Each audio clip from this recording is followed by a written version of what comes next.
नाणेगावच्या मुख्य रस्त्याची दुरावस्था, ग्रामस्थांचा संताप, तातडीने रस्ता दुरुस्तीची मागणी.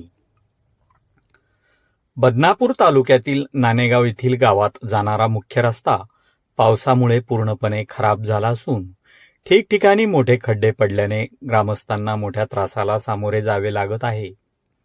ग्रामपंचायत नाणेगाव हद्दीतील या मुख्य मार्गाची तातडीने दुरुस्त करण्याची मागणी ग्रामस्थांकडून होत आहे. या रस्त्यावरून दररोज शाळकरी, विद्यार्थी, ज्येष्ठ नागरिक, शेतकरी तसेच ग्रामस्थांची मोठ्या प्रमाणात ये-जा असते.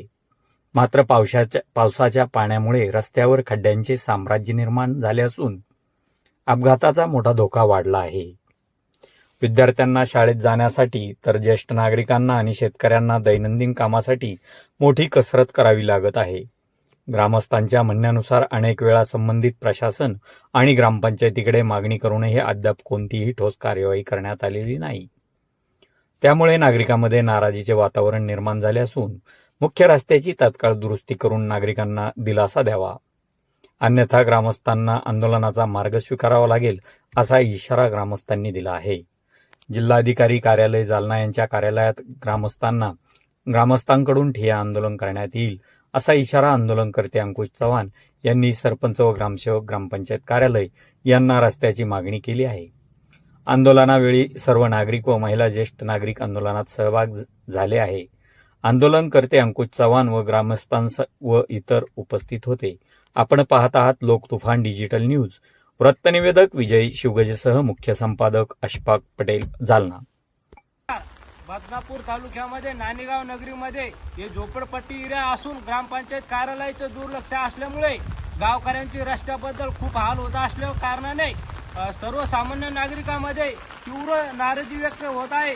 महिला आणि पुरुष तसेच शाळेचे विद्यार्थी व शेतकरी यांची या रस्त्याने हाल होत असल्याने शेतकऱ्यांचे नाराजी व्यक्त होत आहे व गावकऱ्यांचे झोपडपट्टी एरियामध्ये बार निवेदन देऊन सुद्धा ग्रामपंचायत दखल घेत नाही व कानाडोळा करत असल्या कारणाने सर्वसामान्य नागरिकांचे हाल होत असल्या कारणाने सर्व गावकऱ्याच्या वतीने नाराजी व तीव्र आंदोलन व्यक्त करण्यात येत आहे. जोपर्यंत या गड्ड्यामध्ये मुरुम टाकण्यात येत नाही तोपर्यंत अंकुश भाऊ उठणार नाही. आणि तुम्हाला एक सांगतो, नाद करा पण अंकुश चव्हाणचा करू नका.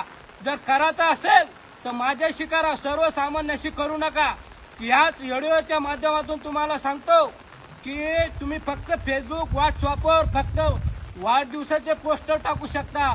तुम्ही हे पोस्टर अजिबात टाकू शकत नाही. त्याच कारणानिमित्ताने तुम्ही या रस्त्याची दखल घेऊन या रस्त्या मार्गी लावण्यात यावे. तसेच सर्व गावकऱ्याच्या वतीने व ग्रामपंचायतच्या वतीने या रस्त्याची दखल घेऊन या नागरिकांना न्याय मिळवून देण्यात यावे. या रस्त्याने सर्वसामान्यांचे हाल होत आहे. बार निवेदन देऊन सुद्धा तुम्ही दखल घेत नाही.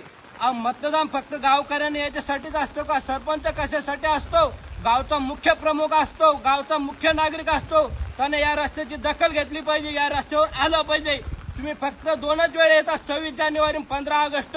तुम्ही आता येऊन बघा या एरियामधल्या सर्व नागरिकांचे काय हाल होत आहे. हे हाल तुम्ही डोळ्याने पहा आणि नंतर विचार करा. या नागरिकांची बोला. अरे बाबा मुरुम टाकण्यात यावी. अरे रस्ते जिकडे येऊन पहा, सरपंचांना, उपसरपंचांना इकडे येऊ. हा काय जायला सुद्धा रस्ता नाही इकडे. जर तुम्ही या व्हिडिओची दखल नाही घेतली तर जिल्हा अधिकारी, कलेक्टर साहेब यांच्या दलाला तीव्र हाय आंदोलन करण्यात येईल. याची दखल घ्यावी असा इशारा देतो. बोला.